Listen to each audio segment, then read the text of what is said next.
को लगता है कि हमारे दादा परदादा राजा महाराजा रहे होंगे और हमारे लिए पुरखों की जायदाद छोड़ के रखे हैं। आज हम वैसे ही रह रहे हैं घर पे, सुबह उठते हैं, खाते पीते हैं, सो जाते हैं। राजा महाराजा लोग और कैसे करते थे? यही तो काम था उनका। हेलो दोस्तों, आज की जो वीडियो है वो थोड़ी लंबी हो सकती है और इंटरेस्टिंग भी, क्योंकि मैं जिन मुद्दों पे बात करने वाला हूँ वो मुद्दे सिर्फ और सिर्फ कोरोना वायरस से रिलेटेड हैं और इस वायरस से जो हमें इफ़ेक्ट कर रहा है वो पूरे विश्व में किस तरीके से उसको लिया जा रहा है और कौन है जो इसका शुरुआत से ही अपोज कर रहा है। इन सब बातों को मैं आगे वीडियो में बताऊंगा। वीडियो में अंत तक बने रहिएगा। चलिए अब शुरू करता हूँ। एक तो आपने डॉक्टर विश्वरूप रॉय चौधरी के बारे में सुना होगा, आपके व्हाट्सएप में कई बार उसके वीडियोस आते हैं या फिर आप यूट्यूब में उनके वीडियोस देखते होंगे। वो ऑलरेडी बहुत फेमस है, जो कि उनकी डाइट प्लान है जिससे वो बीपी, शुगर और कई ऐसे जो लाइफ थ्रेटनिंग बीमारियां हैं उनको ठीक नेचुरल तरीके से कर सकते हैं, ऐसा वो डाइट बताते हैं। उनकी डाइट जो मोस्ट फेमस है वो DIP डाइट करके है।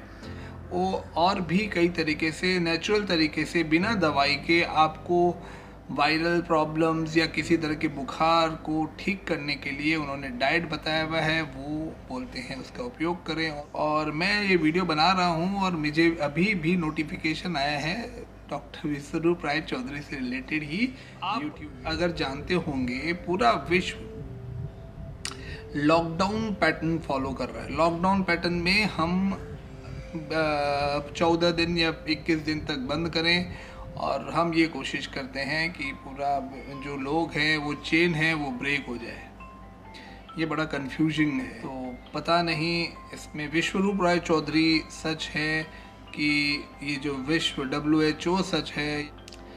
जो भी सच हो, फिलहाल तो ये बात है कि हम लॉकडाउन पैटर्न फॉलो कर रहे हैं और विश्व में मैक्सिमम कंट्री जितनी जो इससे प्रभावित हुई हैं वो भी इसी पैटर्न को फॉलो कर रही हैं। एक पैटर्न आता है स्वीडन का पैटर्न। वो बोलते हैं वो स्वीडन क्या है? स्वीडन एक बहुत छोटी सी यूरोपियन कंट्री है और उसकी पॉपुलेशन कितनी है? 1.02 करोड़। वहाँ पर एक हेल्थ डिपार्टमेंट अलग से ही बना हुआ है जो कि सेपरेट एंटिटी है गवर्नमेंट से, जैसे कि इंडिया में रिजर्व बैंक ऑफ इंडिया या ऐसे ही कुछ होते हैं जो कि सेपरेट एंटिटी होती है। तो वो हैंडल कर रहा है और वो बोलते हैं हमारे देश में उन्होंने रिलैक्स्ड पॉलिसी अपनाई हुई है। या आप हर्ड इम्यूनिटी के बारे में सुना होगा आपने, उन्होंने वो अपनाया हुआ है। उसमें क्या होता है, उन्होंने अपने देश की जनता को, जो कि happiest people in the earth कहलाते हैं, उनको बोला हुआ है कि आप अपने हिसाब से अपने आप को सेल्फ डिस्टेंसिंग में रखिए। हम कुछ भी लॉकडाउन नहीं करेंगे, सब कुछ वैसे का वैसे ही चलता रहेगा। आप अपनी समझ अपनाइए। पर बात यहाँ पर ख़त्म नहीं होती। बात उनकी ये है कि उनका जो मुद्दा है वो बोलते हैं कि हम अपने हर्ड इम्यूनिटी में हम अपने पूरे जो कंट्री के लोग हैं उनको इस वायरस से संक्रमित करना चाहते हैं, या संक्रमित हो जाए तो अच्छा है, क्योंकि उनमें एक एंटीबॉडी जो पैदा होगी उससे उनको फिर आगे प्रॉब्लम नहीं आएगा। और जितने लोग इसमें मरेंगे, क्योंकि इसमें मॉर्टेलिटी रेट 2% है या उससे कम, तो वो बोलते हैं एक इन्फ्लुएंजा लाइक वायरस में जो ये मॉर्टेलिटी रेट होती है ये लगभग उतनी या उससे थोड़ी आजू बाजू में ही है। तो वो बोलते हैं इससे तो ऐसे भी लोग मरते थे और ऐसे भी मरेंगे, तो हम क्यों इस पे अपने लॉकडाउन करें। और अपने काम कार्य को उन्होंने वैसे के वैसे ही सुचारू रूप से माने चालू रखा है। और दूसरी जो लॉकडाउन वाली जो पॉलिसी है वो न्यूजीलैंड से स्टार्ट हुई, ऐसा कहा गया है, क्योंकि न्यूजीलैंड ने अर्ली लॉकडाउन करके उसको रोकने की कोशिश की, चेन ब्रेक करने की। अब ये 2 पॉलिसीज है। तो अब ये तीसरी जो पॉलिसी है वो है विश्वरूप रॉय चौधरी की, जो शुरू से हर्ड इम्यूनिटी बिना कहे शब्दों का, माने उन्होंने ये बात कही है कि ये एक इन्फ्लुएंजा लाइक वायरस है और ये वायरस हमको लगेगा ही लगेगा और हमें पहले भी लग चुका होगा, चाहे वो नया हो पुराना हो, नाम वही आगे पीछे करके लगेगा और हम जिनको माने इससे इफ़ेक्ट होके जो मरेंगे वो मरेंगे ही, पर अभी जो वो बोल रहे हैं मौत हो रही है वो इस वायरस से ज़्यादा उनको दवाई दी जा रही है। वो अलग अलग माने वायरल्स जो के लिए बनाए हुए दवाई हैं वो उन पे एक प्रकार से टेस्ट किया जा रहा है कि भैया इस पे ये दवाई टेस्ट करो ये, तो बोला उन दवाइयों से ही क्या पता उनकी मौत हो रही हो। कई ऐसे लोग हैं जो उन दवाइयों को हैंडल ही नहीं कर पा रहे हो। ऐसे बड़े बूढ़े लोग हैं वो उनके बॉडी में वो चीज़ हैंडल ही नहीं कर पा रहे हो, जैसे HIV की दवाई या फिर कोई भी दवाई हो। अब बात यह है कि हम कहाँ पर खड़े हैं, हम इस देश में आज हम इस सिचुएशन में खड़े हैं कि हमें समझ में ही नहीं आ रहा है कि ये चीज़ बढ़ती जा रही है। हम बहुत अर्ली लॉकडाउन कर लिए, उस समय केसेस थे ही नहीं, लॉकडाउन करने के बाद केस पे केस बढ़े जा रहे हैं। अब जब केस बढ़ रहे हैं तो हमें अब लग रहा है कि हम लॉकडाउन से कब फ्री होंगे। मेरे को लगता है, मेरे जो कंक्लूजन बोलती है कि ठीक मई में ये लॉकडाउन खोलना पड़ेगा, चाहे पूरे रूप से या थोड़ा सा 5-10%, 5 एकदम ज़्यादा जिस सिटीज़ में हो या जिस जगह हो वहाँ पर थोड़ा एक बार स्लो डाउन करके धीरे धीरे खोलेंगे, पर खोल देंगे। मई एंड तक ये सब जगह खुल जाएगा।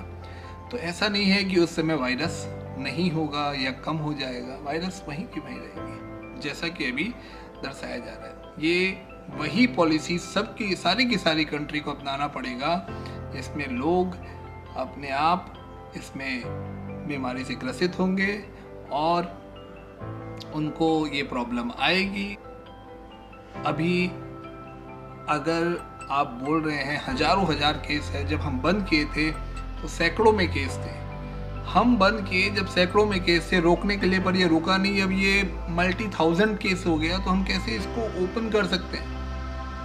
देश को बचाना है अगर इकोनॉमिकल क्राइसिस से तो खोलना पड़ेगा। तो अगर खोलना पड़ेगा तो इस स्थिति में खोले जब हजारों हजार लोग हैं। तो ये बहुत कंफ्यूजिंग सिचुएशन है। साइंस आज हम बोलते इतनी तरक्की कर गई, वो भी फेल हो चुकी है। दोस्तों, क्या आपको लगता है हम 3 तारीख को या फिर अगले महीने इस प्रॉब्लम से निजात पा पाएंगे? क्या आपको लगता है हम काम पर वापस लौट पाएंगे? जहाँ केस स्टार्ट होती है, लॉकडाउन स्टार्ट होता है, सैकड़ों से वो मल्टीपल थाउजेंड्स में परिवर्तन हो जाता है। क्या आपको लगता है वो केस आगे नहीं बढ़ेगा? आपको लगता है कि आप में वही जोश रहेगा कि भैया लोगों को फीड करा सके? जो छोटे छोटे व्यापारी हैं, जो छोटे छोटे घर चलाते हैं, हर दिन कमाते हैं, हर दिन खाते हैं, क्या उनमें इतना पेशेंस रहेगा? क्या वो अपने घर को संभाल पाएंगे, या वो अगर इस बीमारी नहीं पर ये भूखमरी और गरीबी से मर जाएंगे? आपको मेरे को ये सबको मिलके सोचना पड़ेगा, नहीं तो हमें हर्ड इम्यूनिटी ही अपनानी पड़ेगी।